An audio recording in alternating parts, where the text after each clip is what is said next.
হরে কৃষ্ণ, রাধে রাধে। একবার নারদ মুনির মনে অহংকার জন্মালো। তিনি ভাবলেন, আমি ভগবানের সবথেকে বড় ভক্ত, কিন্তু গরুর কেন সর্বদা বিষ্ণু মন্দিরের বাইরে থাকে। এই কথা ভেবে তিনি বৈকুণ্ঠলোকে গেলেন ভগবানের কাছে প্রশ্ন করতে। ভগবান তাকে বললেন, তুমি মর্তলোকে যাও, সেখানে একটি মেয়ে কেন কাঁদছে তা জেনে এসো। নারদ মুনি ফিরে এসে বললেন, সে একটি গোয়ালিনী, সে পড়ে গিয়ে কাঁদছে। ভগবান তাকে বললেন, তার নাম কি? নারদ মুনি পুনরায় মর্তলোকে গেলেন এবং ফিরে এসে বললেন, তার নাম সারদা। ভগবান তাকে বললেন যে তার কটি ঘোড়া ভেঙে গেছে।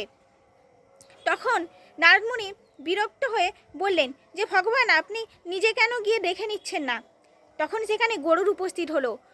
ভগবান তাকে আবার সেই প্রশ্ন করলেন যে, মর্তলোকে যাও এবং জেনে এসো মেয়েটি কেন কাঁদছে। তখন গরুর মর্তলোকে গেল এবং ফিরে এসে বললেন, প্রভু, একটি গোয়ালিনী মেয়ে নাম সারদা, সে একটি সাপকে দেখে ভয় পেয়ে পড়ে গেছে।